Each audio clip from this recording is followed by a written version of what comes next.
Hi hello ನಮಸ್ತೆ, welcome to my channel. ಈಗಿನ ಮಳೆ ಬಂದು ಹೋಗಿದೆ. ಎಲ್ಲರಿಗೂ ಶೀತ ಕೆಮ್ಮು ನೆಗಡಿ ಎಲ್ಲರಿಗೂ ತುಂಬಾ ಜಾಸ್ತಿ ಆಗಿದೆ. ಕೇವಲ ವೀಳ್ಯದೆಲೆಯಿಂದ ನಾವು ಹೇಗೆ ಬೇಗನೆ ಈ ಥರ ನೆಗಡಿ ಕೆಮ್ಮು ಎಲ್ಲ ಕಡಿಮೆ ಮಾಡ್ಕೊಬೋದು ಅನ್ನೋದನ್ನು ತೋರಿಸ್ಕೊಡ್ತಾ ಇದ್ದೀನಿ. ಬನ್ನಿ ಹೇಗೆ ಮಾಡಬೇಕು ಮತ್ತು ಅದರಿಂದ ಉಪಯೋಗ ಏನು ಅಂತ ತಿಳ್ಕೊಂಬರ್ರಿ. ನಾನಿಲ್ಲಿ ಒಂದು 4 ವೀಳ್ಯದೆಲೆ ತೊಗೊಂಡಿದ್ದೀನಿ. ಚೆನ್ನಾಗಿರೋದು ತೊಗೊಳ್ಳಿ. ಮತ್ತು ಇಲ್ಲಿ 2 ಟೇಬಲ್ ಸ್ಪೂನ್ ಗುಲ್ಕನ್ ತೊಗೊತಾ ಇದ್ದೀನಿ. ಮತ್ತು ಸೋಂಪುಕಾಳು ಇಲ್ಲಿ ಒಂದು 2 ಟೇಬಲ್ ಸ್ಪೂನ್ ಸೋಂಪುಕಾಳನ್ನ ಒಂದು 2-3 ಗಂಟೆ ಟೈಮ್ ನೆನೆಸಿ ಇಟ್ಕೊಂಡಿದ್ದೀನಿ.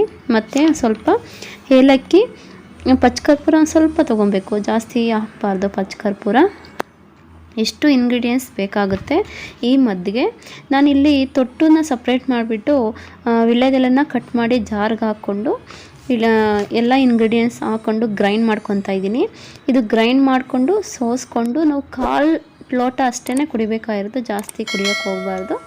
ಒಂದು 1/4 ಲೋಟ ಮಾಡಿಕೊಂಡು ಅವಾಗ ಕುಡಿದ್ರೆ ಒಳ್ಳೆಯದು. ಇಟ್ಕೊಂಡು ಕುಡಿಯೋಕ್ಕೆ ಹೋಗಬೇಡಿ.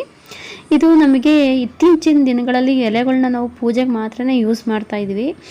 ಇದು 100 ಕಾಯಿಲೆಗಳನ್ನು ಕ್ಯೂರ್ ಮಾಡುತ್ತೆ ಈ ವೀಳ್ಯದೆಲೆ ಅಂತ ಅಂದರೆ ನೀವು ನಂಬ್ತೀರಾ. ತುಂಬಾ ಆರೋಗ್ಯಕರವಾದ ಗುಣಗಳು ಇದರಲ್ಲಿ ಇದೆ. ಇದು ಎಲ್ಲರಿಗೂ ಕೆಮ್ಮು ನೆಗಡಿ ಗಂಟಲು ನೋವು ಇವಾಗ ಸ್ಟಾರ್ಟ್ ಆಗಿದೆ, ಮಳೆ ಬಂದು ನಿಂತಿದೆ ನೋಡಿ, ಅದರಿಂದ ತುಂಬಾ ಈ ಸಮಸ್ಯೆಗಳು ಕಾಣಿಸ್ಕೊತಾ ಇದೆ. ಇಲ್ಲಿ ಹೊಸ ನೀರು ಬಂದಂಗೆ ಹಳೆ ಗಲೀಜನ್ನೆಲ್ಲ ತೊಗೊಂಬರುತ್ತೆ. ನಮಗೆ ಮಳೆ ಬಂದು ಎಲ್ಲ ಹಳೆ ಗಲೀಜೆಲ್ಲ ಇರುತ್ತೆ ನೋಡಿ, ಅದನ್ನೆಲ್ಲ ಒದ್ಕೊಂಬರುತ್ತೆ ಈ ನೀರು.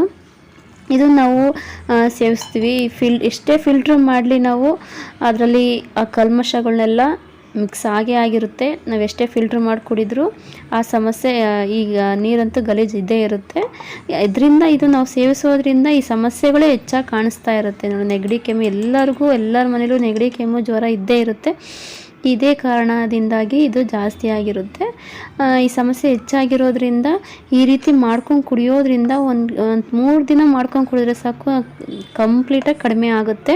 ಈಗಿನ ದಿನಗಳಲ್ಲಿ ನಾವು ಎಲೆಗಳನ್ನೇ ಯಾರೂ ತಿನ್ನೋದಿಲ್ಲ, ವೀಳ್ಯದೆಲೆನೇ ತಿನ್ನೋದಿಲ್ಲ. ಆಗಿನ ಕಾಲದಲ್ಲಿ ತುಂಬಾ ಯೂಸ್ ಮಾಡ್ತಾಯಿದ್ರು. ಊಟ ಆದ ತಕ್ಷಣವೇ ಎಲೆ ಯೂಸ್ ಮಾಡ್ತಾಯಿದ್ರು, ಎಲೆ ಹಾಕ್ಕೊತಾಯಿದ್ರು. ಈಗಿನಲ್ಲಿ ಯಾರೂ ಯೂಸ್ ಮಾಡೋದಿಲ್ಲ. ಅದನ್ನು ಯೂಸ್ ಮಾಡಲಿಲ್ಲ ಈ ರೀತಿ ಆದ್ರೂ ಸಹ ಜ್ಯೂಸ್ ಮಾಡ್ಕೊಂಡು ಕುಡಿಯೋದ್ರಿಂದ ನಮಗೆ ಎಲೆ ಇದು ತಿಂತಾಯಿದ್ರೆ ನಮ್ಮ ಕಿವಿ ಎಲ್ಲ ಬೆಚ್ಚಗಿಡುತ್ತೆ ನೋಡಿ. ಇದು ಶಾಖವನ್ನು ಕಾಪಾಡಿಕೊಳ್ಳುತ್ತೆ. ಇದು ಎಲೆ ನಾವು ಅವಾಗವಾಗ ನಾವು ಎಲೆ ಸೇವಿಸೋದ್ರಿಂದ ಸಹ ಅಲ್ಲಿನ ಸಮಸ್ಯೆ ಸಹ ಕಡಿಮೆ ಆಗುತ್ತೆ. ನಮ್ಗೆ ಉಳ್ಕಲ್ಲು ಅದು ಇದು ಏನೋ ಆಗ್ತಿರುತ್ತಲ್ಲ, ಅದೆಲ್ಲ ಕಡಿಮೆ ಆಗುತ್ತೆ. ಮತ್ತು ಊಟ ಆದ ತಕ್ಷಣ ಇದನ್ನು ಕುಡಿಯೋದ್ರಿಂದ ಜೀರ್ಣಶಕ್ತಿ ಜಾಸ್ತಿ ಆಗುತ್ತೆ, ಗ್ಯಾಸ್ಟ್ರಿಕ್ ಕಡಿಮೆ ಮಾಡುತ್ತೆ, ಉಷ್ಣಾಂಶವನ್ನು ಕಾಯ್ದುಕೊಳ್ಳುತ್ತೆ. ಇದೊಂದು ಬಾಡಿಗಂತೂ ತುಂಬಾ ಒಳ್ಳೆಯದು. 100 ಕಾಯಿಲೆ ಹೇಳ್ತೀರ, 100 ಕಾಯಿಲೆನ ಕ್ಯೂರ್ ಮಾಡೋ ಗುಣಗಳು ಇದರಲ್ಲಿ ಇದೆ ಎಲೆಯಲ್ಲಿ. ಆದಷ್ಟು ನೀವು ಎಲೆ ಹಾಗೆ ಆದ್ರೂ ತಿನ್ನಿ, ಈ ರೀತಿ ಜ್ಯೂಸ್ ಮಾಡ್ಕೊಂಡಾದರೂ ಕುಡೀರಿ. ಗುಲ್ಕನ್ ಇದರೆಲ್ಲ ಮಿಕ್ಸ್ ಮಾಡಿಕೊಂಡು ಜ್ಯೂಸ್ ಮಾಡ್ಕೊಂಡು ಕುಡೀರಿ. ತುಂಬಾ ಆರೋಗ್ಯಕ್ಕೆ ಒಳ್ಳೆಯದು. ಇಷ್ಟ ಆದರೆ ಲೈಕ್ ಮಾಡಿ, ಶೇರ್ ಮಾಡಿ, ಫ್ರೆಂಡ್ಸ್ಗೂ ಶೇರ್ ಮಾಡಿ, ಸಬ್ಸ್ಕ್ರೈಬ್ ಮಾಡೋಂತೂ ಮರಿಬೇಡಿ. Thank you for watching. Bye. Happy cooking.